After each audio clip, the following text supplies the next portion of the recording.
U.S. intelligence says that the Russians are interfering again in our presidential election, this time trying to help President Trump and Bernie Sanders. Here's how those two men reacted this week. When I say to Mr. Putin, if elected president, trust me, you are not going to be interfering in American elections. I see these phonies, the do-nothing Democrats. They said today that Putin wants to be sure that Trump gets elected. Here we go again.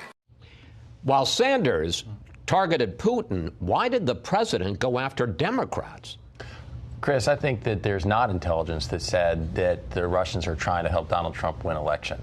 We know that foreign governments have been trying to interfere in elections to try to sow chaos. They've been doing that for many years, and it's not just limited to Russia.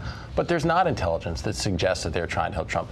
When this administration has sanctioned Russia more than any administration since Ronald Reagan, and it seems that the Democrats are going to nominate somebody in Bernie Sanders who honeymooned in the Soviet Union and still seems to prefer Marxism over capitalism, it's hard to see why they'd be choosing Donald Trump over Bernie Sanders. This administration has been consistent in sanctioning Russia for interference, and this administration is the one that actually in 2018 made sure there was not corruption in the midterm elections. There is a consistent story, and I know that that's the White House argument, that there is no intelligence saying this, but there is a consistent story that came out this week, and we've heard it from members of the committee, the Intelligence Committee. We've heard it from members of the intelligence community. We've heard it from people in your own White House, and that is that Shelby Pearson, who is the intelligence community's election security czar, told Congress that the Russians are trying to help Donald Trump. The specific words she used are,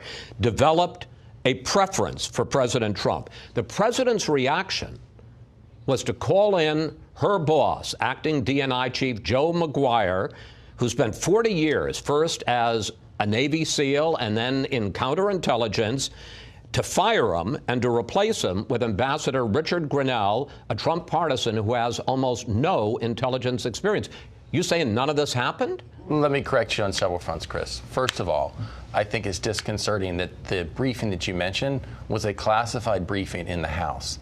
That's one of the president's concerns, is that Adam Schiff's committee continues to leak selectively information. I know, but you can't say it didn't happen and then say they leaked it. I am saying it didn't happen, because I am saying what happened as far as the briefing, the same briefing the president get on election security, we're able to outline what we've done, measures we've worked with 1,100 municipalities to secure election results, and the intelligence committee not giving us information that they're trying to help re-elect Donald Trump. I just want to be clear on this. You're denying, wait a second, you're denying that Shelby Pearson, who's the election security czar, you're denying that under questioning from Democrats, she gave any indication that the Russian efforts to meddle in the election was because they have found a preference for President Trump. You're flatly denying that. That was a classified briefing. I'm not going to comment on specifically what she said in that. I am telling you. No, wait a minute. You did just classify and said there's no intelligence. I'm telling you the briefing that the president received that I was a party to.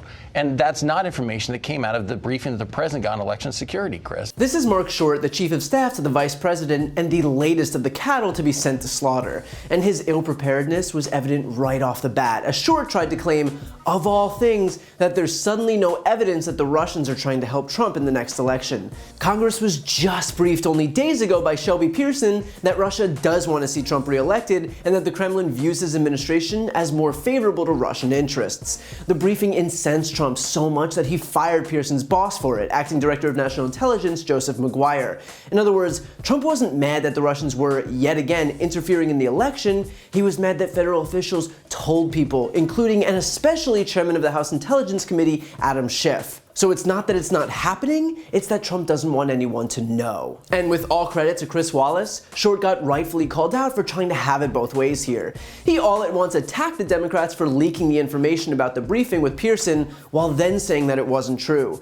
If the Trump administration is angry that the information was leaked, then they're confirming that the information has to be true, because otherwise there's nothing to leak. And so, because yet another administration official was sent out to do the impossible task of defending the White House's blatant lies, we have an unwitting confirmation that Trump, A, knows that Russians want to see him get reelected, and B, that Trump wasn't at all upset about that. He was upset that his administration was notifying Democrats. It's almost like trotting out a bunch of goons whose only qualification to work in government is their loyalty to a criminal. isn't going to get you the best quality people. And look, with that said, let's not suspend reality here. Of course Putin is going to interfere, and he's going to do it on Trump's behalf. The Russians had already tried to gain access to election systems in all 50 states ahead of 2016. And Putin himself is on record saying that he wants Trump to be the president. Did you want President Trump to win the election, and did you direct any of your officials to help him do that? Да, я хотел, чтобы он выиграл. Yes, I did. Yes, I did. Because he talked about bringing the U.S.-Russia relationship back to normal. So I get that the White House is hoping that we've forgotten everything that happened before yesterday, but to claim that Putin isn't vying for a Trump presidency is such a glaring lie that it's actually offensive. Short goes on to say that this administration has sanctioned Russia more than any other administration in an attempt to frame this White House as being tough on Putin. But at the same time, former National Security Advisor Michael Flynn was convicted of making false statements to the FBI expressly for lying about having promised to remove sanctions on the Russians even before Trump took office. So let's not pretend that this administration has been tough on Putin when Trump's cabinet members are literally going to prison for their deference to the Kremlin. Short goes on to take a cheap shot at Bernie, claiming absurdly that Senator Sanders is deferential to Russia because he honeymooned there in 1988. I don't know who needs to hear this, but you can go on vacation somewhere without it being a pledge of fidelity to that country's system of government. Finally, Short says that Trump takes full, proud ownership of there having been no interference in 2018.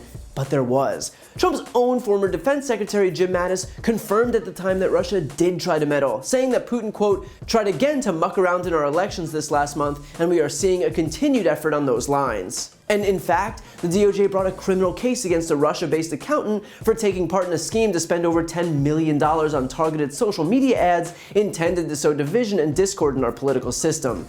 And to make things even worse, knowing that these things have happened, the White House hasn't said a single word while Senate Republicans have blocked not one, not two, but 3 election security bills, 2 of which require campaigns to alert the FBI and the FEC about foreign offers of assistance, as well as to provide election security funding and to ban voting machines from being connected to the internet and leaving them vulnerable to hacking. And let's be real for a second, the GOP would follow Trump off of a literal cliff. So if the guy actually cared about election security, you'd think he'd have offered a single comment about any one of these bills. But that he never did tells you everything you need to know. So people like Mark Short can try and gaslight the American people into thinking that the Russians aren't yet again working on Trump's behalf and that Trump isn't fully welcoming of those efforts, but the administration's actions speak far louder than words. And all they've said over the last 4 years is that he'll take all the help he can possibly get.